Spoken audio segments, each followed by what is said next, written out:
Vamos ouvir agora o CEO e fundador da Esquilo, uma das principais plataformas de livros digitais do mundo e pioneira no Brasil na distribuição de conteúdos no celular.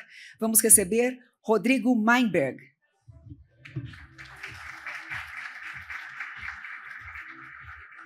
Bom, gente, boa tarde. Como o Samuca falou, é um desafio começar depois do almoço, logo depois do almoço.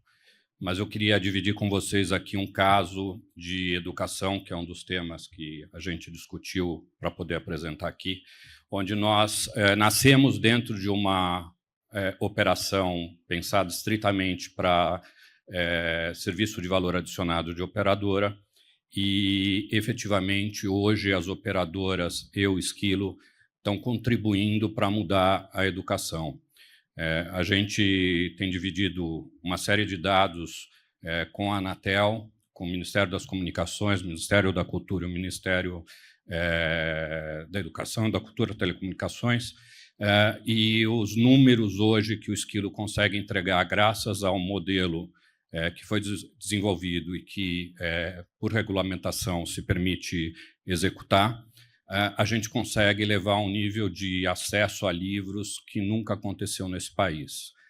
O Brasil tem não leitores porque o livro é caro e porque não há distribuição.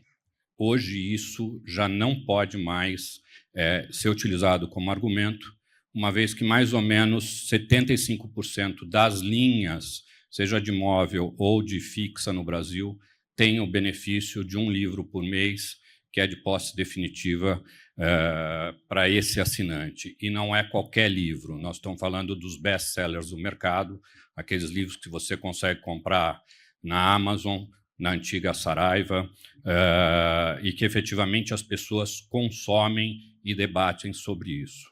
Então, a gente acredita que um país cresce quando o seu povo se encontra nos livros e se transforma através da leitura.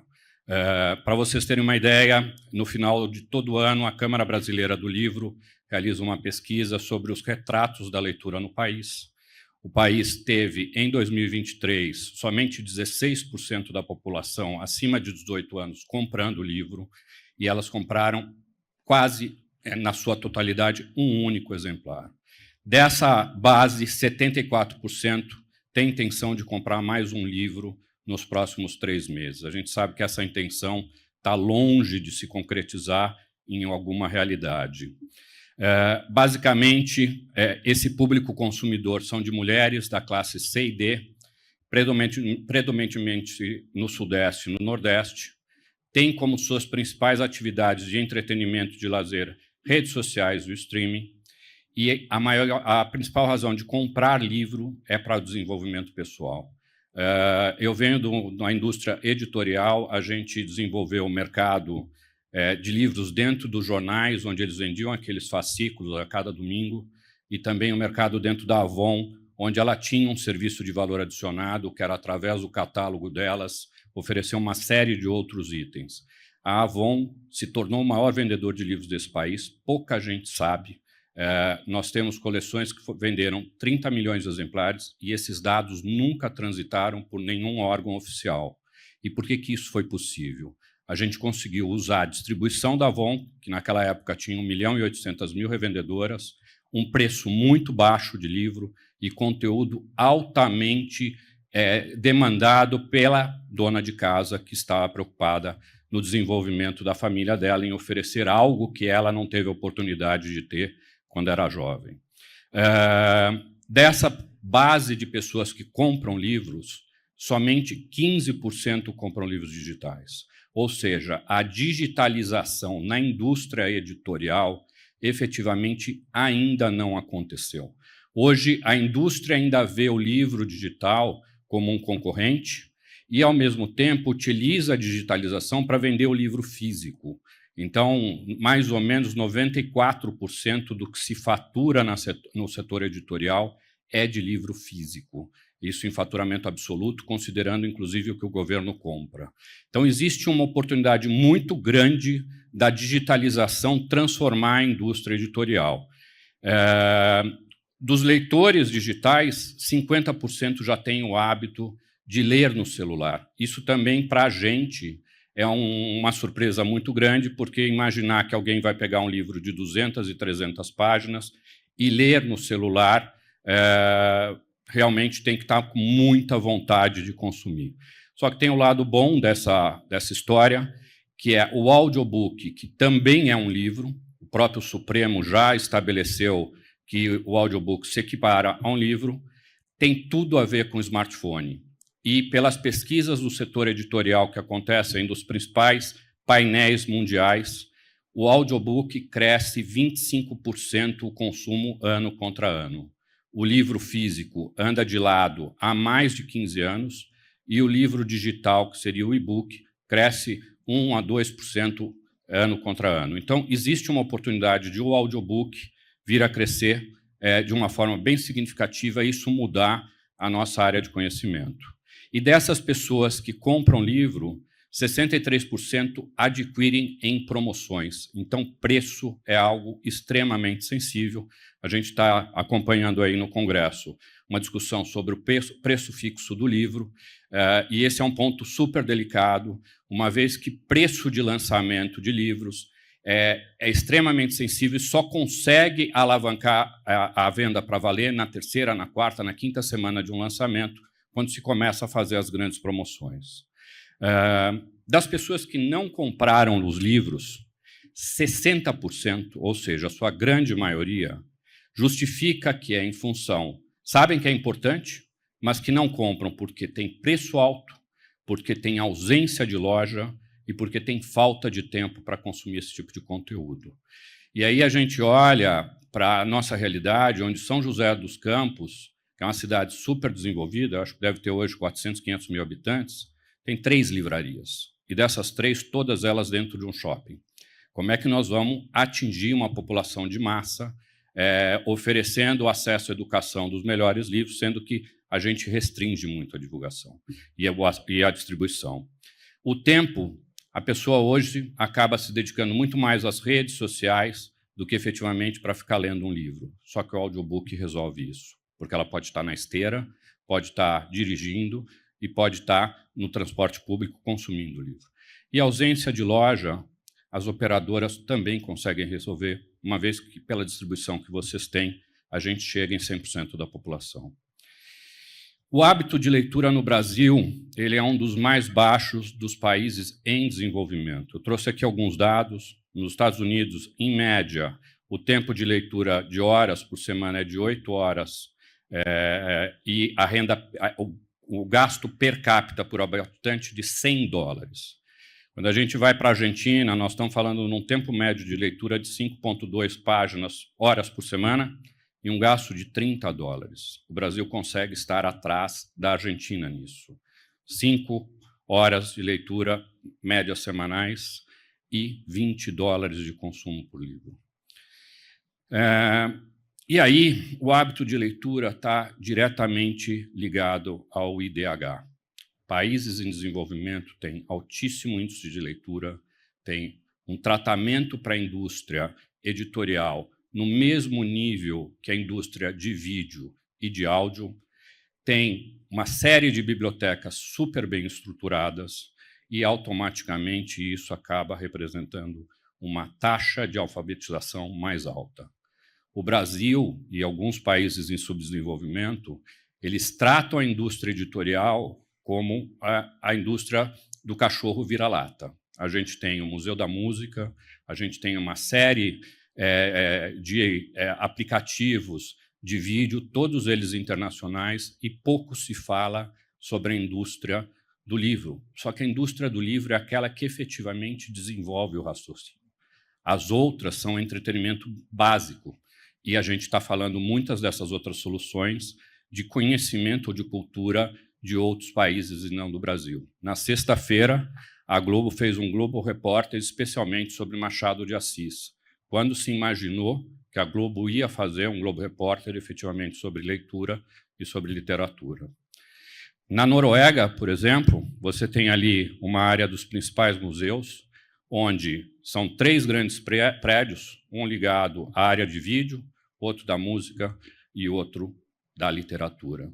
Esse é o tratamento de um país desenvolvido que busca desenvolvimento de conhecimento.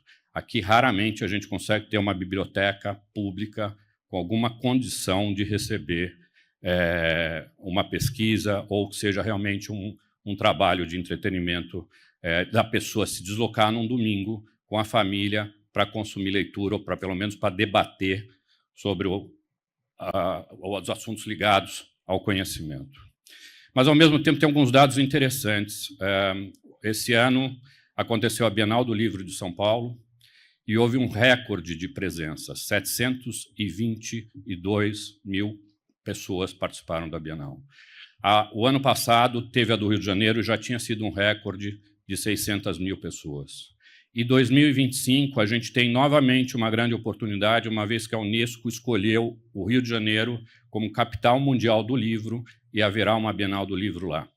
Então, a expectativa é que se supere 1 milhão de visitantes nesse evento. Ao mesmo tempo, a gente está falando de um público hoje basicamente jovem, então, na presença da Bienal, 43% tinham menos de 24 anos e os outros 18% de 25 a 29 anos. E quando você olha essa massa de gente, você vê que realmente há uma esperança em cima da educação através da leitura dos principais livros. Mas algo já está sendo feito. Então, a gente lançou em 2019 o Esquilo, completamos esse ano 5 anos, e nós acumulamos hoje 17 milhões de instalações. A gente tem, isso pelos dados do Google, 2 milhões de usuários únicos por mês, mais de 380 mil avaliações nas lojas, nossa nota é de 4,8 do 5, nós temos 24 milhões de cadastros, temos 18 milhões de resenhas. Esse é um movimento que a gente adquiriu, o Scoob. O Scoob é a maior rede social de livros do país.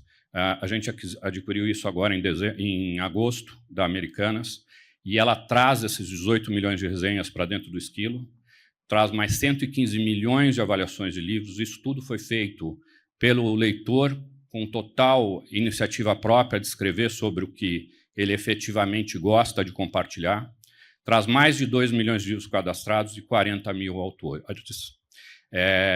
Provavelmente, em termos de Brasil ou de América Latina, essa é hoje a maior plataforma em termos de dados de consumo que a gente tem.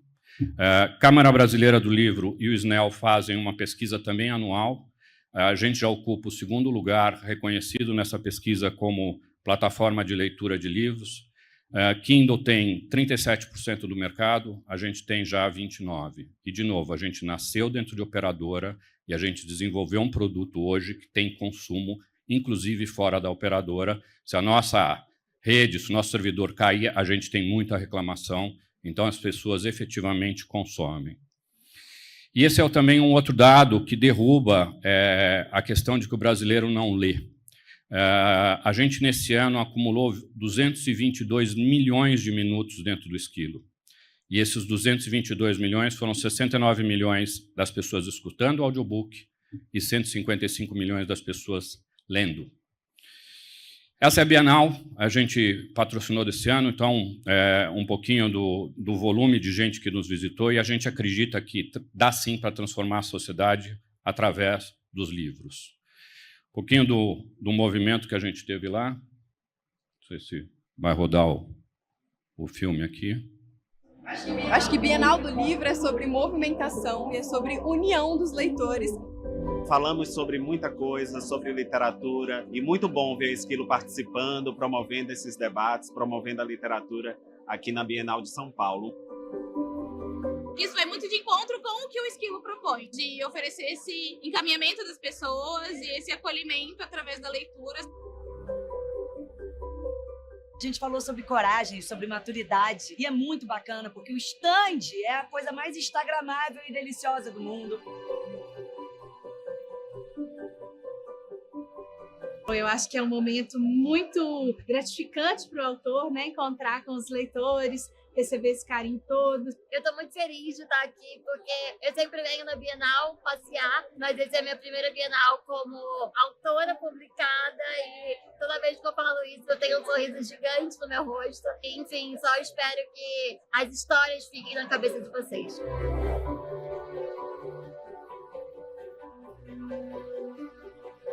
O Esquilo Talks em si é uma grande ideia, porque você traz para dentro da Bienal do livro mais debates e mais diversidade. Essa história de você fazer amigos através da literatura, lendo tanta coisa diferente, e hoje escutando fisicamente aqui no Tete a Tete tantas histórias e tantos compartilhamentos. Para mim é muito importante ver o Esquilo sediando desses espaços de debate sobre literatura, e para mim foi um prazer assistir e mediar algumas dessas conversas.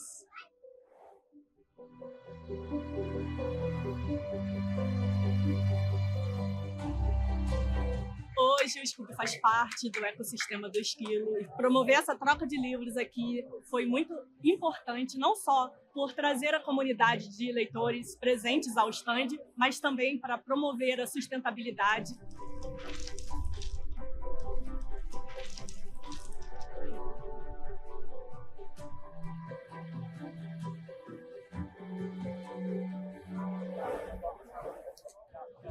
Então a gente procurou trazer esses traços assim mais tecnológico, moderno, amigável e mais próximo assim das pessoas, né? A gente trouxe os nossos clientes, nossos parceiros comerciais, todos eles vieram participar e nos apoiar dentro desse movimento. E olha, foram mais de 90 pessoas aqui que fizeram esse momento ser muito, muito, muito especial. O Esquilo agora não é só um aplicativo, e sim um grande ecossistema que encontra pessoas. Teve gente o tempo inteiro, a gente teve ativações, a gente teve uma cabine com audiobook exclusivo do Ziraldo, a gente teve 45 mesas que aconteceram aqui todos os dias, e isso só reforça, a gente veio essa Bienal com esse mote de viva um novo capítulo, e acho que é um novo capítulo para o Esquilo. Me emociona fazer parte dessa história. Só quero agradecer a parceria, o carinho que vocês sempre têm comigo. Eu espero encontrar o Esquilo em 2025.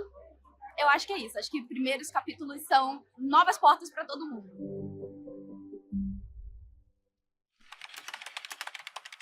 Bom, como dá para perceber, o público totalmente jovem, muito engajado. A gente leva autores tradicionais, autores com mais de 20, 30 anos para dar nessas plenárias, e no final a gente permitia autógrafo.